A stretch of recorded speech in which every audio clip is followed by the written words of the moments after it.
Supreme court ने बुधवार को उत्तर प्रदेश सरकार को बुलडोजर एक्शन पर फटकार लगाई है। मामला यूपी के महाराजगंज जिले का है, जहां सड़क चौड़ीकरण प्रोजेक्ट के लिए घरों को बुलडोजर के जरिए ध्वस्त किया गया था।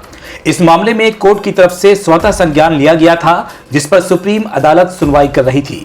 सुप्रीम कोर्ट ने कहा कि यूपी सरकार ने जिसका घर तोड़ा है उसे 25 लाख रुपए का मुआवजा दे। सुप्रीम कोर्ट ने कहा कि इस तरह लोगों के घरों को कैसे तोड़ना शुरू कर सकते हैं। जम्मू कश्मीर विधानसभा में अनुच्छेद 370 को बहाल करने की मांग करते हुए एक ऐतिहासिक प्रस्ताव पारित किया गया, जिसे केंद्र ने अगस्त 2019 में रद्द कर दिया था। नेशनल कॉन्फ्रेंस के नेता और उप मुख्यमंत्री सुरेंद्र कुमार चौधरी की ओर से चल रहे सत्र के तीसरे दिन पेश किए गए प्रस्ताव को विपक्षी बीजेपी सदस्यों के कड़े विरोध के बावजूद सत्तारूढ़ दल का समर्थन मिला। सदन की अन्य पार्टियां पीडीपी और कांग्रेस प्रस्ताव के समर्थन में है। झारखंड के मुख्यमंत्री हेमंत सोरेन ने भारतीय जनता पार्टी की आलोचना करते हुए दावा किया है कि राज्य में कोई भी हिंदू खतरे में नहीं है, लेकिन विपक्षी पार्टी केवल अपने हिंदू मुस्लिम बयानबाजी के जरिए यहां तनाव पैदा करके वोट हासिल करना चाहती है।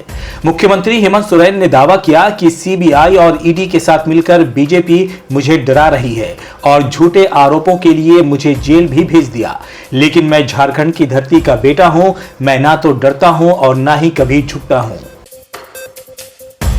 संजौली मस्जिद मामले में जिला अदालत में मुस्लिम पक्ष की याचिका पर सुनवाई हुई। मुस्लिम पक्ष की ओर से कोर्ट में तर्क दिया गया कि संजौली मस्जिद कमेटी ने जिन दूसरे, तीसरे और चौथे फ्लोर को खुद हटाने की पेशकश की है वह इसके लिए अधिकृत नहीं है।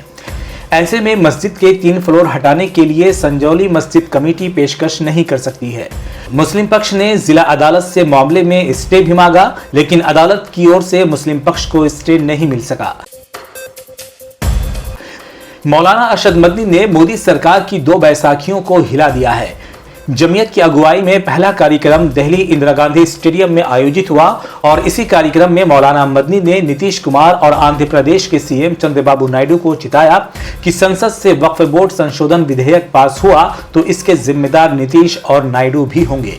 गौरतलब है कि केंद्र की सत्ता नीतीश कुमार और चंद्रबाबू नायडू के समर्थन पर टिकी है।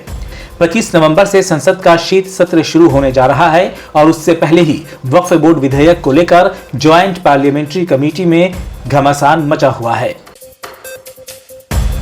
महाराष्ट्र के संभाजी नगर में एमआईएम सुप्रीमो असदुद्दीन ओवैसी के छोटे भाई अकबरुद्दीन ओवैसी ने उत्तर प्रदेश के मुख्यमंत्री योगी आदित्यनाथ के बटेंगे तो कटेंगे वाले नारे पर पलटवार किया है। अकबरुद्दीन ने योगी के बटेंगे तो कटेंगे के नारे के मुकाबले में इत्तेहाद का नारा लगाया है और मुसलमानों से एकजुट होकर उनकी पार्टी को वोट करने की अपील की है। अकबरुद्दीन ने बीजेपी पर निशाना साधते हुए कहा है कि देश में मजहब के नाम पर नफरत की सियासत हो रही है। उन्होंने कहा कि मॉब लिंचिंग, बीफ, घर वापसी, टोपी और दाढ़ी के नाम पर सियासत की जा रही है। पश्चिम बंगाल के उत्तर 24 परगना जिले के विधान नगर थाने की पुलिस ने एक्टर और बीजेपी नेता मिथुन चक्रवर्ती के खिलाफ केस दर्ज किया है। मिथुन पर यह एफआईआर पिछले महीने पार्टी कार्यक्रम के दौरान कथित तौर पर भड़काऊ भाषण देने की वजह से हुई है। बताया जा रहा है कि मिथुन चक्रवर्ती ने जिस कार्यक्रम में यह भाषण दिया था उस कार्यक्रम में केंद्रीय गृह मंत्री अमित शाह भी मौजूद थे। ये कार्यक्रम पश्चिम बंगाल में बीजेपी सदस्यता अभियान से जुड़ा हुआ था। डोनाल्ड ट्रंप की अमेरिकी राष्ट्रपति चुनाव में जीत के बाद इजराइल और मध्य पूर्व के भविष्य को लेकर कई सवाल उठ रहे हैं। ट्रंप ने इजराइल गाजा युद्ध को लेकर चुनाव प्रचार में कई बयान दिए थे। नेतन्याहू से मुलाकात में उन्होंने युद्ध समाप्ति की समय सीमा भी तय की थी। अब ऐसे में सवाल यह है कि क्या इस बार ट्रंप इजराइल का साथ देंगे या नहीं। हाल ही में 1 नवंबर को जब ट्रंप मिशिगन के डियरबॉर्न में एक लेबनानी रेस्टोरेंट में गए थे, यहां उन्होंने कसम खाई थी कि वे चुने गए तो मध्य पूर्व में शांति स्थापना करेंगे। ऐसे में माना जा रहा है कि अमेरिका की विदेश नीति में बड़ा परिवर्तन हो सकता है। तेल अवीव और हाइफा सहित कब्जे वाले फिलिस्तीन के कई शहरों में नेतन्याहू के खिलाफ लोग सड़कों पर आ गए। नेतन्याहू और उनके मंत्रिमंडल के खिलाफ लोग बड़ी संख्या में प्रदर्शन कर रहे थे। दरअसल नेतन्याहू द्वारा अपने रक्षा मंत्री योआव गैलेंट को बर्खास्त किए जाने के विरोध में तेल अवीव में कई सड़कें बंद कर दी गई। प्रदर्शन का आह्वान करने वाले समूहों में गाजा में बंद इजरायली कैदियों के परिवार वाले भी थे। जो लंबे समय से नेतन्याहू पर राजनीति करने और उनके प्रियजनों के जीवन से खेलने का आरोप लगाते रहे हैं।